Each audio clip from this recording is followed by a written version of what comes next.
વડોદરાની મહારાજા સયાજીરાવ ગાયકવાડ યુનિવર્સિટીમાં social work ડિપાર્ટમેન્ટના bachelor કોર્સના ત્રીજા વર્ષમાં અને માસ્ટરના પહેલા વર્ષમાં મોદીત્વ અને આરએસએસ ઉપરાંત હિન્દુ સ્વરાજ્યની વાત કરનાર શિવાજી મહારાજ અને મહારાજા ગાયકવાડ દ્વારા નિભાયેલ સામાજિક દાયિત્વ વિષયો વિશેના અભ્યાસક્રમને શરૂ કરવામાં આવ્યા છે। ત્યારે આ બાબતે વિગતવાર વાત કરતા વિભાગના હેડ પ્રોફેસર વિરેન્દ્રસિંહે કહ્યું કે જે દેશે દુનિયા પર રાજ કર્યું તેવા ઇંગ્લેન્ડમાં જો હિન્દુત્વના અભ્યાસક્રમો ભણાવાતા હોય તો આ નીતિને આપણે પણ સમજવી જોઈએ। જુઓ કેવી રીતે આ અભ્યાસક્રમ બાબતે પ્રોફેસર વિરેન્દ્રસિંહનું શું કહેવું છે।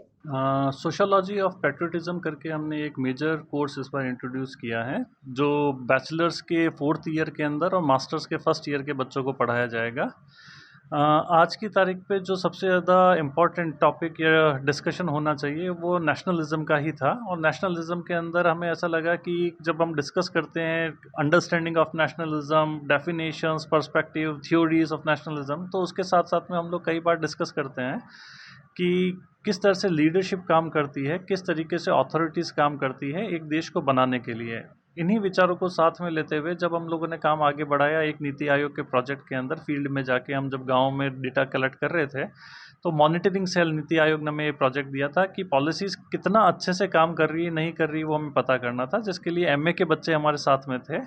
तो वहाँ पर पॉलिसीज़ का काफ़ी अच्छा रुझान, काफ़ी अच्छा पॉजिटिव वर्क हमको देखने को मिला। और बच्चों के मन में था कि ये पॉलिसी मेकर्स कौन है, किस तरह से ये पॉलिसी इम्प्लीमेंट हुई थी, उसके बारे में और भी जानना चाहते थे वो। और उसी वक्त इंटरेस्टिंग ये था कि उस एरिया के अंदर आरएसएस की कुछ शाखाएं, आरएसएस के कुछ प्रकल्प चालू थे जो बच्चों ने देखे, जिसके अंदर वनवासी कल्याण का कार्य हुआ, जिसके अंदर विमेन एम्पावरमेंट के लिए दुर्गा वाहिनी का काम हुआ। उसी तरीके से वहाँ पे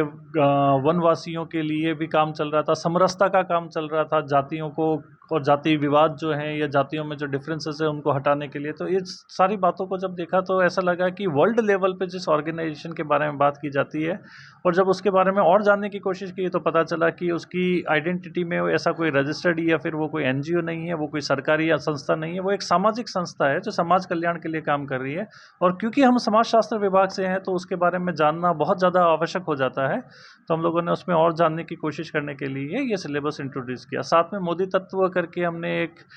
बात इसलिए किया, इसके अंदर जो एक एलिमेंट रखा था उसका रीज़न ये है कि हम आज सरदार पटेल के बारे में बात करते हैं, हम आज बाबा साहब अम्बेडकर के बारे में बात करते हैं, लेकिन आज की तारीख पे वही कार्य उसी तरीके के विचार के साथ में हमारे ऑनरेबल प्राइम मिनिस्टर नरेंद्र भाई मोदी जब कर रहे हैं, तो क्यों ना प्रेजेंट के अंदर उनसे हम लोग और ज़्यादा मार्गदर्शन ले पाएँ, उन्हें और अच्छे से समझ पाएँ। और किस तरह से लीडरशिप, जिसमें कैरिज्मेटिक लीडरशिप जिसे बोलते हैं, कि आज की तारीख में आप पॉलिटिक्स के अंदर या फिर राजनीति के अंदर या देश में समाज से रिलेटेड कार्यों में उन्हें अवॉइड नहीं कर सकते हैं। हो सकता है कोई नापसंद करे, कोई पसंद करे, बट आप उनको अवॉइड नहीं कर सकते, उनकी प्रेजेंस एज ए एलिमेंट है। और इसलिए वो ज़रूरी हो जाता है कि हम उनके बारे में और भी जानें कि किस तरह से वो लीडरशिप और अथॉरिटी को अपनी चलाते हैं, किस तरह से देश के अंदर उनके लिए एक सकारात्मक विचार बन रहा है, किस तरीके से उन्होंने देश को जोड़ा है। तो ये बच्चों की भी बड़ी इच्छा थी कि और भी ज़्यादा इस बारे में हम जानें, तो हम लोगों ने इस कोर्स के अंदर मोदी तत्व, आरएसएस दोनों इंट्रोड्यूस किया। और जब इंट्रोड्यूस करना था तो जिस वक्त हम रीड कर रहे थे इसके बारे में फीडबैक, क्योंकि कोर्स बनाते हैं तो काफ़ी जगह से फीडबैक लेते हैं, तो रीड करते हुए पता चला कि इस तरह के पेपर कई पब्लिश हुए हैं राउटलेज के अंदर, जो इंटरनेशनल पब्लिशर है। इस तरह के कोर्सेज़ के बारे में हिंदू स्टडी सेंटर्स की बात करें हम, तो इस तरह के कोर्सेज़ लंदन में और पढ़ाए जाते हैं और वहाँ पे इसके बारे में चर्चा की जा सकती है, तो हम क्यों नहीं चर्चा करते हैं। तो ये विचार हमें आया कि इसको सामाजिक रूप से अगर देखा जाए, सब्जेक्ट वाइज एकेडमिकली हमें पढ़ना चाहिए, क्योंकि दूसरा देश जब पढ़ सकता है, ऐसे देश जिन्होंने कई दूसरे देशों के ऊपर लंबे समय तक राज किया था, अगर वो पढ़ रहे हैं तो इसका मतलब उन्हें इसमें कोई इंटरेस्ट है, उन्हें लगता है कि ये कुछ उनके लिए फ़ायदेमंद होगा। तो अगर वो उनके लिए फ़ायदेमंद है तो इसी तरह की नीति को हमें भी समझना चाहिए। इसलिए हम लोगों ने इस कोर्स को इंट्रोड्यूस किया। और साथ में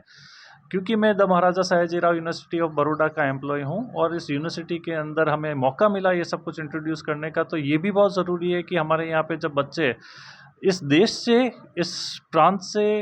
और साथ साथ में पूरी दुनिया से यहाँ पे बच्चे पढ़ने आते हैं, और तो उन बच्चों को ये भी पता होना चाहिए कि महाराजा सयाजीराव गायकवाड़ तृतीय के कार्य क्या क्या हैं जिनके नाम पे यूनिवर्सिटी है। इसलिए इसके अंदर हमने ये भी शामिल किया है कि जो सोशल रिफॉर्म्स महाराजा सयाजीराव गायकवाड़ लेकर आए थे वो क्या क्या है, क्योंकि बच्चों को ज़्यादातर ऐसा ही पता था कि सयाजीराव गायकवाड़ ने अपनी प्रॉपर्टी डोनेट की जिसमें सयाजीराव यूनिवर्सिटी ओपन हुई है, लेकिन शायद तक ये यूनिवर्सिटी तो उनके कामों में से 1% काम होगा। ऐसे कई बड़े काम और 99% लोगों को नहीं पता है। जैसे कि 6 बार उन्होंने फाइनेंस किया था और स्कॉलरशिप दी थी बाबा साहब अम्बेडकर को, जिसकी वजह जिन्होंने बाद में कॉन्स्टिट्यूशन लिखा भारत को, तो भारत को जोड़ने और भारत को आगे बढ़ाने का जो अम्बेडकर साहब ने काम किया होगा वही काम शायद पूरी तरीके से हम माने तो साथ साथ में सयाजीराव गायकवाड़ को भी उनका क्रेडिट मिलना चाहिए, इसलिए हमने उनको भी इसमें शामिल किया है। हमने साथ में शिवाजी महाराज को भी शामिल किया, क्योंकि पहली बार किसी ने हिंद स्वराज की बात की थी, इंक्लूसिवनेस की बात की थी, जो इस पूरे सिलेबस का सोशोलॉजी ऑफ पैट्रियोटिज्म का कार्य है कि हमें इंक्लूसिवनेस लेकर आनी है, जोड़ने का काम करना है। और उन्होंने भी हिंद स्वराज में अलग अलग जो किंगडम्स थे, जिसमें राजस्थान में मेवाड़ था, वहाँ पे महाराणाओं को कांटेक्ट किया तो कहा था हम लोग मिल जाएं तो हम लोग मिल के लड़ सकते हैं और लड़के हम ये बाहर से आने वाले आक्रामकों को रोक सकते हैं। तो ये जो इंक्लूसिवनेस की है, जो यूनिटी की बात है, किस तरीके से हम लोग अपने आप को डेवलप कर सकते हैं, ये सारी बातें इस कोर्स में शामिल की गई हैं। ये 2026-27 के एकेडमिक ईयर से लागू हो जाएगा। इसके अंदर बैचलर्स के अंदर 4th ईयर जो एनईपी के हिसाब से, नेशनल एजुकेशन पॉलिसी 2020 के हिसाब से नया इंट्रोडक्शन है, तो बैचलर्स के 4th ईयर में ये कोर्स पढ़ाया जाएगा। साथ साथ में मास्टर्स के 1st ईयर जिसमें सेमेस्टर 1 और 2 आते हैं उसमें भी ये कोर्स पढ़ाया जाएगा। उन ऑथेंटिक आर्टिकल्स को, रेफरेंस बुक्स को इसके अंदर रखेंगे, क्योंकि ये एक यूनिवर्सिटी है तो यहाँ पे टेक्स्ट बुक नहीं होती है, टेक्स्ट बुक कॉलेज और स्कूल्स के लिए होती है। यहाँ पे यूनिवर्सल अंडरस्टैंडिंग, डिफरेंट पर्सपेक्टिव्स जो रिलेट करेंगे उनको यहाँ पे रखा जाएगा। तो उसके बेसिस पे अलग अलग रेफरेंस बुक्स होती है, एक कोर्स के लिए हो तो 10 भी हो सकती है, एक कोर्स के लिए चाहे तो हम लोग 60 बुक और दूसरी भी रेफरेंस बुक को साथ में रख सकते हैं। तो यहाँ पे रेफरेंस बुक होगी जिनको हम लोग यूज़ करेंगे, जो ऑथेंटिक रहेगी, मटेरियल भी ऑथेंटिक होगा उसका, और साथ में जो टीचर्स हैं वो टीचर्स इसके अंदर इन्वॉल्व थे, जिसमें तहजीब बड़ौदा वाला डॉक्टर पूजा दीक्षित, डॉक्टर मंजरी नंदी और डॉक्टर गुंजन श्रीवास्तव और हर्षिता पंचाल, ये टीचर्स शामिल होके ही इस BOS के अंदर हम लोग जब ये सिलेबस को भेज रहे थे तो उन्होंने भी अपने हिसाब से अपना योगदान दिया और फिर ये सिलेबस तैयार हुआ। तो उनको भी पता है कि इस सिलेबस में क्या पढ़ाना है, कैसे पढ़ाना है, उसी के ऊपर पूरा कार्य किया गया है। विद्यार्थियों के लिए बिल्कुल डेफिनेटली ये बहुत ज़्यादा उपयोगी होगा, क्योंकि कंटेम्प्रेरी टाइम में आज की तारीख पे जो बात डिस्कस की जा रही है, जिस तरीके से हम लोग आज 5th ग्लोबल पावर बने हैं, साथ में इकोनॉमिकली हम प्रोग्रेस कर रहे हैं, वहाँ पे बच्चे जब फील्ड पे जाते थे, अभी हमारे साथ में नीति आयोग के प्रोजेक्ट पे, उसी तरीके से जिस वक्त ये कोर्स पढ़ेंगे तो उन्हें ये पता चलेगा